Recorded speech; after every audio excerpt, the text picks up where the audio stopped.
Hello viewers, அம்மனை வழிபட்டு வரங்கள் பெறுவதற்கு மிகவும் ஏற்ற நாள் ஆடிச் செவ்வாயாகும். இந்த நாளில் விரதமிருந்து வழிபட்டால் வீட்டில் சுபிக்ஷம் ஏற்படும்.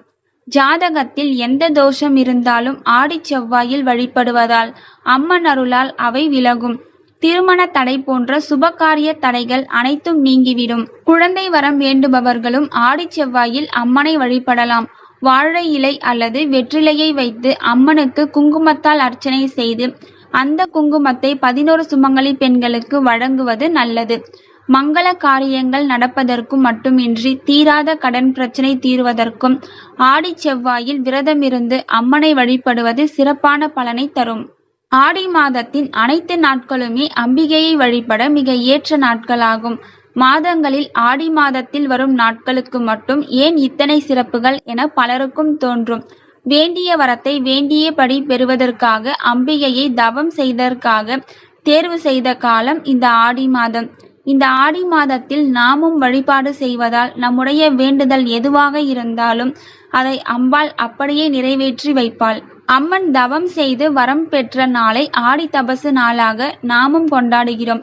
சங்கரன் கோவிலில் இந்த நாளில் அம்மன் தவ கோலத்தில் காட்சி தருவதாகவும் வரம் பெற்ற மகிழ்ச்சியில் காட்சி தருவதையும் காண முடியும். ஆடி மாதத்தில் வரும் செவ்வாய், வெள்ளி மட்டுமல்ல, ஞாயிற்றுக்கிழமையும் அம்பிகையை வழிபட மிக உகந்த நாட்களாகும். ஆடி மாதத்தில் 5 செவ்வாய்க்கிழமைகள் வருகிறது. இந்த நாளில் உங்களின் வேண்டுதல் விருப்பம் நிறைவேற அம்பிகையிடம் கோரிக்கை வைத்து வழிபாடு செய்யலாம். பொதுவாக செவ்வாய்க்கிழமை என்பது கடனை திரும்ப அடைப்பதற்கு மிக ஏற்ற நாட்களாகும்.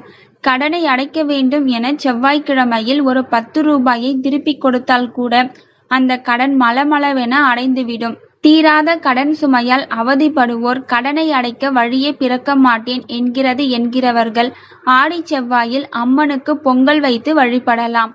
அம்மன் வழிபாடு என்றாலே பொங்கல் வைப்பது, மாவிளக்கு எடுப்பதும் வழக்கமான ஒன்றுதான். ஆனால் அடைக்க வேண்டும் என்கிறவர்கள் பணம் தொடர்பான எந்த கஷ்டத்தில் சிக்கி தவித்து கொண்டிருந்தாலும் ஆடி செவ்வாயில் அம்மன் கோவிலுக்கு சென்று பால் அபிஷேகம் செய்யலாம். அபிஷேகத்திற்கு சிறிதளவாவது பால் வாங்கி கொடுக்கலாம்.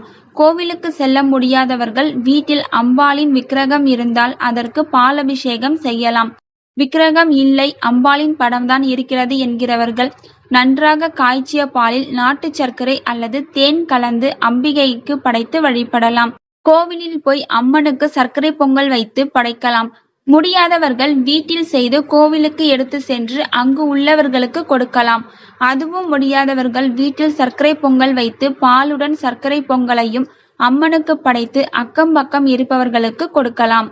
ஆடி முதல் செவ்வாய் அன்று முடியாதவர்கள் 2வது செவ்வாயில் பொங்கல் வைத்து வழிபடலாம். ஆடி மாதத்தின் அனைத்து நாட்களுமே பொங்கல் வைத்து அம்மனை வழிபடுவதற்கு மிகவும் ஏற்ற நாட்களாகும். இருந்தாலும் கடன் சுமை தீர வேண்டும் என நினைப்பவர்கள் செவ்வாய்க்கிழமையில் பொங்கல் வைத்து வழிபடலாம். விரைவில் கடன்கள் அனைத்தும் அடைந்து நிம்மதியான மகிழ்ச்சியான வாழ்க்கையை வாழ வேண்டும். இந்த பொங்கலைப் போலவே வாழ்க்கையில் இன்பம் பொங்கி மகிழ்ச்சியும் செல்வமும் நிறைய வேண்டும் என அம்பிகையிடம் பிரார்த்தனை செய்து வழிபடலாம்.